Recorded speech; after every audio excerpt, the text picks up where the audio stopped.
Dans cette vidéo, je vais expliquer le table inventaire des médicaments. C'est conçu pour garder une trace de tous les médicaments que vous avez en stock. Les champs, c'est le nom du médicament, la quantité couramment utilisée pour des autres noms communément utilisés par l'association, le dosage recommandé et la date d'expiration. Afin de mettre à jour la quantité d'un médicament, vous devrez les ajouter manuellement. Par exemple, si vous avez 50 de Doliprane et vous ajoutez 25, ça ne marche pas. Donc, vous pouvez supprimer et taper 75 et enregistrer. Afin de mettre à jour, pour voir quand les médicaments approchent de leur date d'expiration, vous pouvez tirer les médicaments par date de table ou exécuter une requête. Cliquez sur la flèche sur date d'expiration. Tirez le plus ancien au plus récent ou le plus récent au plus ancien.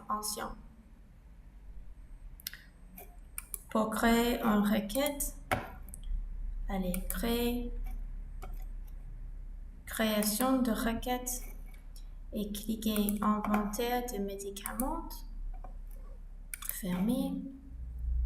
Et ici, je veux juste le nom, la quantité et la date d'expiration. Vous pouvez utiliser plusieurs fonctions pour filtrer les dates d'expiration. Utilisez date, tapez comme ça. Pour recherche tous les médicaments expirés avant la date aujourd'hui, exécuter. Aujourd'hui, c'est le 24. Il y a 2 médicaments qui sont déjà expirés.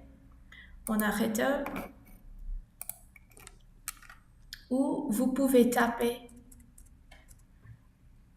le symbole et le carré entre, par exemple, aujourd'hui, c'est le 24 2019 et un carré comme ça et exécuter et c'est la même chose. Aussi, vous pouvez chercher pour un médicament qui expirait entre deux dates.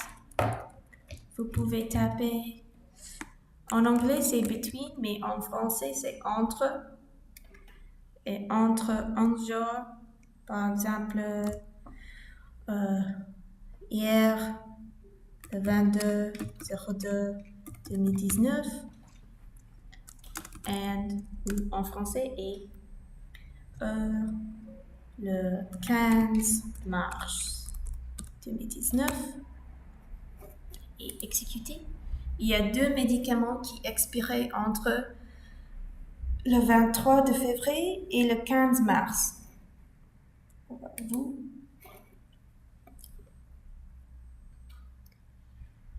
Vous devez entrer la date avec les symboles carrés, sinon l'accès ne le reconnaîtra pas comme une date.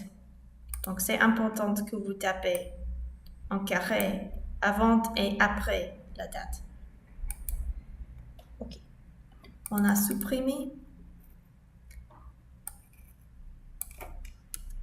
Et aussi, vous pouvez tirer comme croissante, décroissante, exécuter.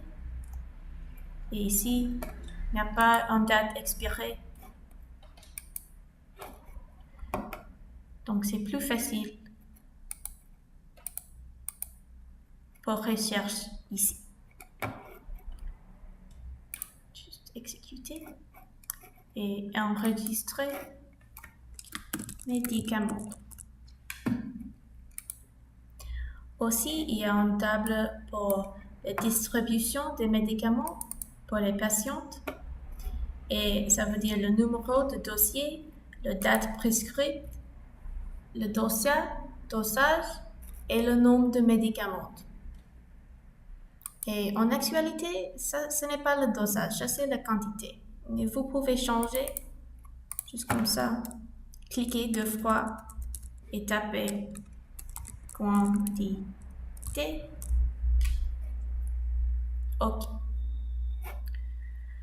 Et c'est tout. Je souhaite que les vidéos aident vous. Et si vous avez des questions, n'hésitez pas de contacter moi ou les autres élèves par WhatsApp.